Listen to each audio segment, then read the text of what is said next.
ప్రభువునందు ప్రియాతి ప్రియులైన మీకందరికీ రక్షకుడు ప్రభువునైన యేసుక్రీస్తు వారి నామములు ఈ ప్రాతకాలపు అనేక శుభములు తెలియచేస్తూ ఉన్నాను.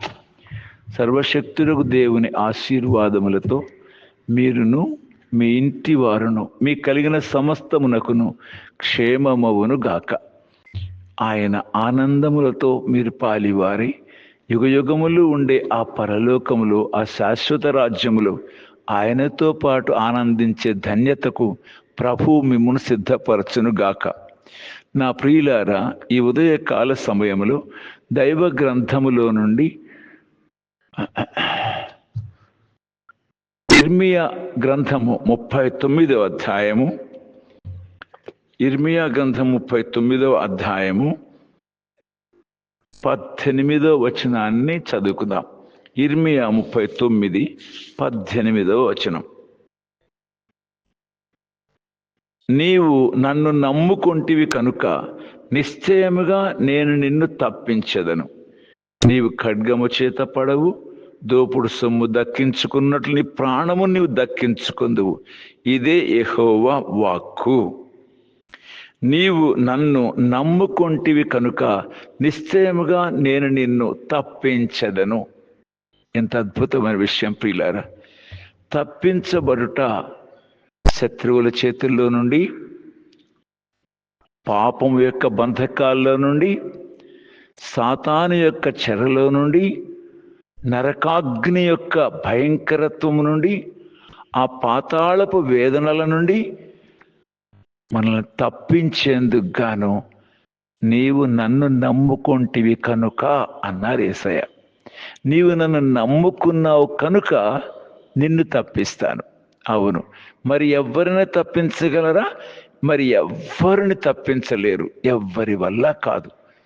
ఒకని పాపమును పోగొట్టుకొనుట, ఒకని పాపమును పోగొట్టుట అసాధ్యం.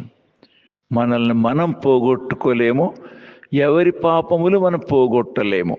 దేవుడు మాత్రమే పాపములను శిక్షించే దేవుడే, రక్షించ సమర్థుడు కూడా.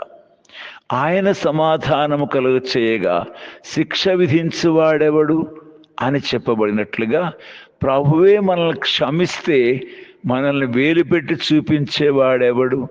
లోకమంతా మన తట్టు వేలుపెట్టి చూపించినా, అవును నిజమే, నేను పాపాత్ముణ్ణే, నేను అపవిత్రుణ్ణే, నేను నీచుణ్ణే, నేను మంటి స్వభావం కలిగిన వాణ్ణే, నేను బలహీనుణ్ణే, నేను అతిక్రమస్తుడనే, నా జీవితం ఇంతే. కానీ నా ప్రభువు ఎదుట నేను వాటిని ఒప్పుకున్నాను. శిక్షించవలసిన ప్రభువే నన్ను క్షమించాడు.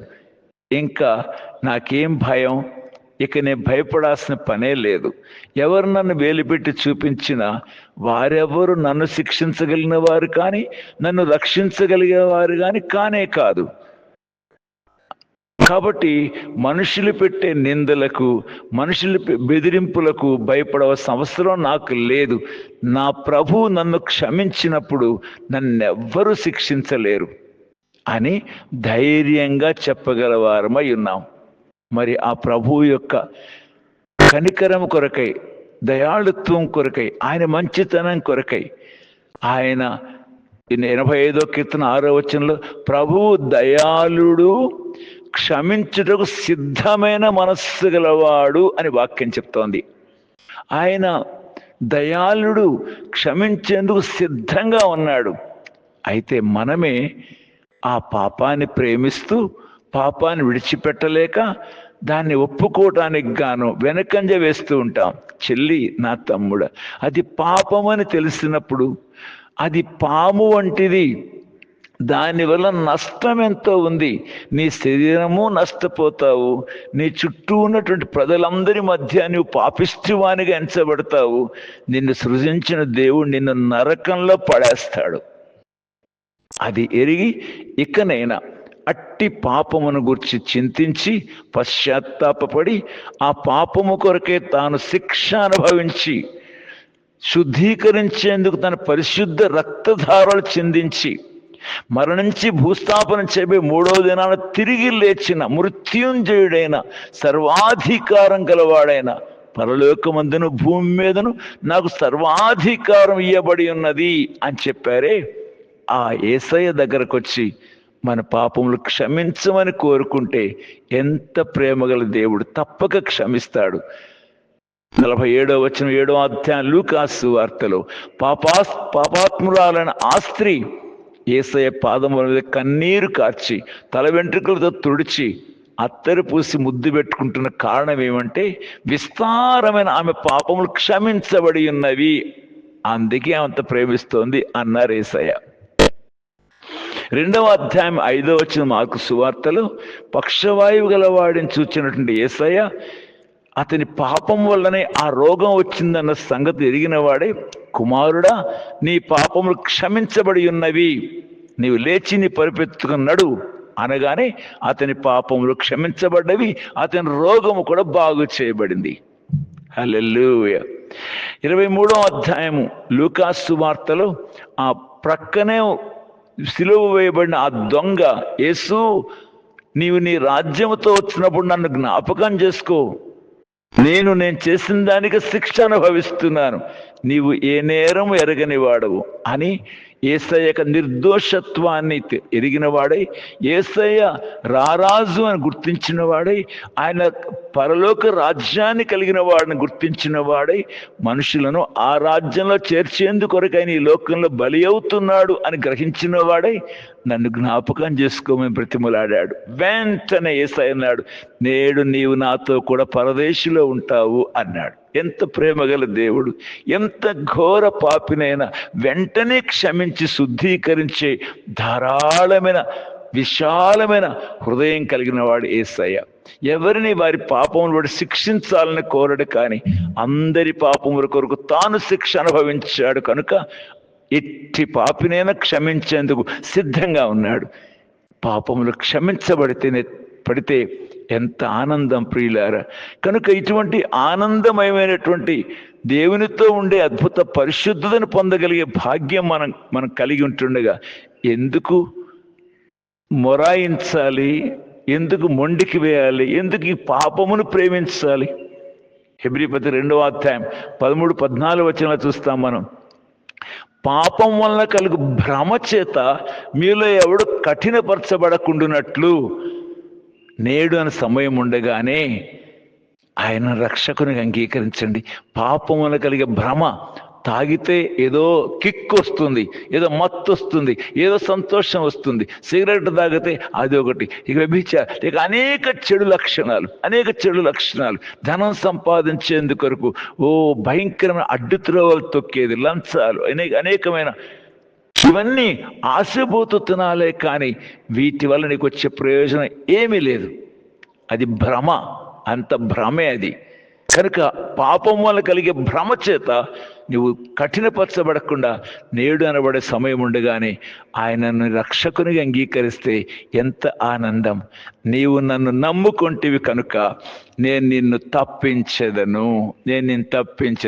91వ కీర్తనలో మోషే దైవజనుడు ఇట్లా అంటున్నాడు.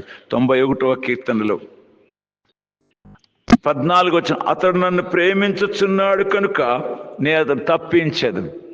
అతను నన్ను ప్రేమించుచున్నాడు కనుక నేను అతన్ని తప్పించదను. అతను నా నామం ఎరిగినవాడు కనుక నేను అతన్ని ఘనపరచెదను. 3వది, అతను నాకు మొర్ర పెట్టగా నేను అతనికి ఉత్తరం ఇచ్చేదను. 4వది, శ్రమలో నేను అతనికి తోడయ్యుందును. 5వది, అతన్ని విడిపించి అతని గొప్ప చేసేదను. 6వది, దీర్ఘాయువు చేత అతనిని తృప్తిపరచెదను. 7వది, నా రక్షణ అతనికి చూపించెదను. అద్భుతమైన ఆయన ఎందు విశ్వాసం ఉంచడం వలన 7 అంతల అద్భుత ఆశీర్వాదాలను మనం చూడగలుగుతూ వస్తాం. 31వ కీర్తన 23వ వచనంలో చూస్తే, 31వ కీర్తన 23వ వచనంలో 23వ వచనం, యెహోవా భక్తులారా మీరందరూ ఆయనను ప్రేమించుడి, యెహోవా విశ్వాసులను కాపాడును, గర్వముగా ప్రవర్తించు వారికి ఆయన గొప్ప ప్రతీకారము చేయును. గర్వం అంటే ఏమి? ఎదుటవాడిని తనకంటే తక్కువ వానిగా ఎంచటం, ఎదుటవానికంటే నేను గొప్పవాడిగా ఎంచుకోవటం, ఎంత దుర్బలత్వం అది, ఎంత దౌర్భాగ్యత. కనిన బిడ్డలే తండ్రి కంటే తాము గొప్పవారమని ఎంచుకుంటూ గర్వించి అతిశయపడి మాట్లాడే దినాలు కదా ఇవి. ఎంత ఘోరమైన పరిస్థితులు, గర్వంతో అతిశయంతో సాతాను చేత నింపబడిన జీవితంతో లోకం ఎంత భయంకరంగా నాశనం అవుతుందో. చెల్లి, నా తమ్ముడా, వద్దు వద్దు, ఈ సాతానిక ప్రేరణకు లోబడద్దు. గర్వము వెనక నాశనం వస్తుంది. కనుక ఒక్కసారి పరిశీలన చేసుకొని ఇట్టి నాశనం నుండి తప్పించుకోవాలంటే సంపూర్ణ వినయంతో ప్రభు అయిన దేవుని యందు విశ్వాసం ఉంచి ఆయన నమ్ముకుంటే యెహోవా తన భక్తులను కాపాడును, విశ్వాసులను కాపాడును అని చూస్తా ఉన్నాం. 37వ అధ్యాయం 28వ వచనంలో కూడా, 37వ అధ్యాయం 28వ వచనంలో కూడా, 28వ వచనంలో, ఏలైనా యెహోవా న్యాయమును ప్రేమించువాడు తన భక్తులను విడువడు, వారు ఎన్నటెన్నటికీ కాపాడబడుదురు. కానీ భక్తిహీనుల సంతానము నిర్మూలమగును. భక్తిహీనుల సంతానం ఏమిటి? భక్తిహీనుల సంతానం భక్తి ఉంటుంది కానీ జీవితం ఉండదు. ప్రియులారా, జీవితం లేకుండా భక్తి వల్ల ప్రయోజనం ఏముంది? జీవితం లేకుండా పరిచర్యలు ఏం ప్రయోజనం? ఫస్ట్ జీవితము, తర్వాత పరిచర్య. భక్తి అనేది జీవితం లేకపోతే భక్తి వల్ల ఉపయోగం ఏముంది? భయము లేని భక్తి. కనుక ఇటువంటి వారి యొక్క సంతానం సహితం ఏమవుతారంట?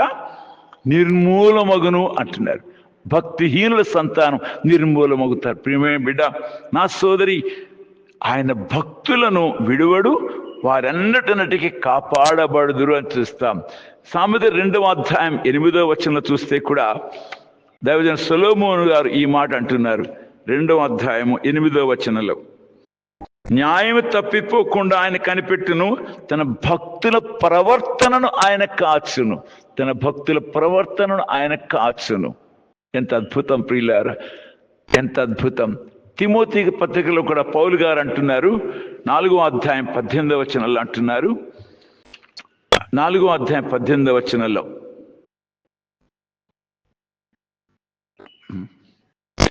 ఎస్ 18వ వచనంలో, చుట్టిల్లకుండా మిమ్మల్ని కాపాడుటకును మనలో సాధకమైన తన శక్తి చొప్పున మనం అడుగు వాటన్నిటికంటే, ఊహించు వాటన్నిటికంటే అత్యధికముగా చే శక్తి గల దేవుడు. 5వ అధ్యాయము